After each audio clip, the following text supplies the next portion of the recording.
Le cœur d'intercesseur. Bonjour, ici Marlène Leblanc pour les Sentinelles de prière. Alors, merci pour tes intercessions. Aujourd'hui, je voulais vous parler de qu'est-ce que le cœur d'intercesseur, ce qui me venait vraiment à cœur. On entend parler beaucoup de guerre, de bruit de guerre. Ça nous est annoncé dans Matthieu, au chapitre 24. Ça ne dit pas qu'on va les vivre, ça dit qu'on va en entendre parler. On entend parler de des volcans qui pourraient créer des raz-de-marée, ou que ce soit des bactéries, la guerre bactériologique, les contagions.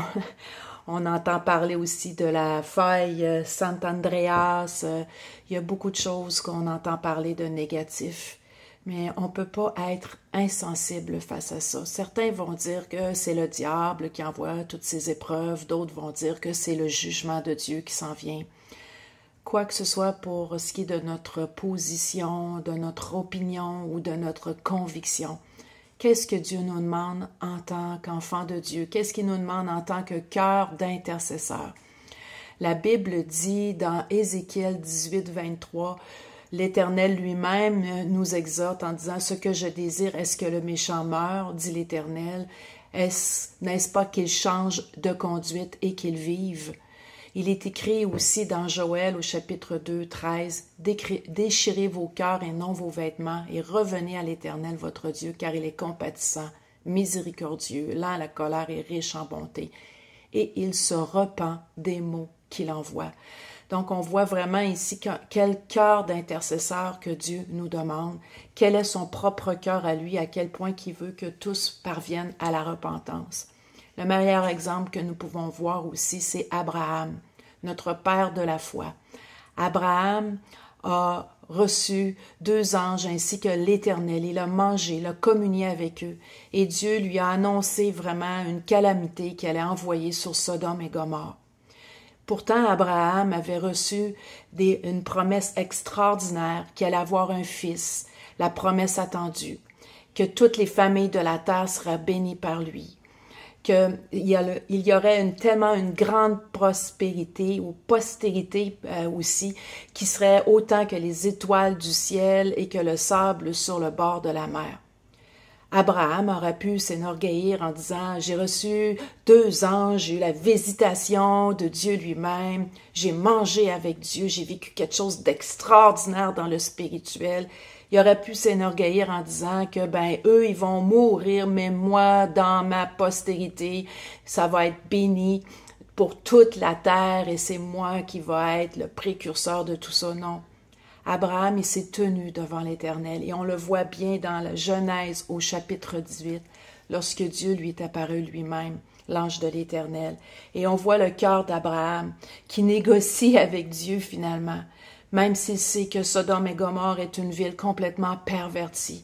Abraham demande de sauver la ville s'il trouve d'abord 50 justes et il finit par 10 justes qu'il demande au Seigneur. Le cœur d'Abraham, c'est qu'il voulait que tous soient sauvés et parviennent aussi à la repentance malgré le plus haut niveau de perversité du jeune enfant jusqu'au vieillard qu'il est écrit. Alors on voit vraiment dans Genèse au chapitre 18, verset 26, où ce que l'Éternel dit, « Si je trouve dans Sodome 50 justes au milieu de la ville, je pardonnerai à toute la ville à cause d'eux. » Et on voit aussi dans 2 Chroniques 16, 17, je crois, de mémoire, où ce que Dieu dit que si on se repent de nos mauvaises voies, si on intercède pour notre pays, qu'il va guérir notre pays. Le cœur de Dieu, malgré tout, c'est de vraiment arriver à la guérison. Peut-être que Dieu, encore une fois, s'il y a des calamités qui s'en viennent, peut se repentir de ses mots ou permettre que l'ennemi n'aille pas trop loin. Mais quoi qu'il en soit, Dieu nous demande d'avoir vraiment un cœur d'intercesseur. Alors, mon cœur aujourd'hui, ou mon cœur de cette semaine, c'est qu'on prie pour que vraiment nos cœurs soient déchirés, que nos cœurs soient touchés, parce qu'il y a une multitude qui doit être sauvée encore. Nous sommes dans la pointe du début d'un réveil, il y a plein de baptêmes, il y a plein de choses qui se passent mondialement, mais c'est loin d'être la fin. Prions pour que les justes se multiplient et la ville se rende dans la joie.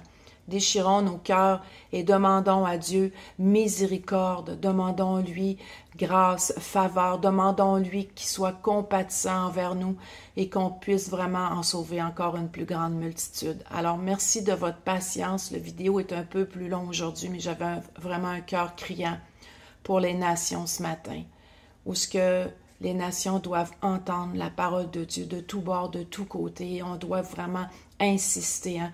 Insiste, prêche en toute occasion, favorable ou non.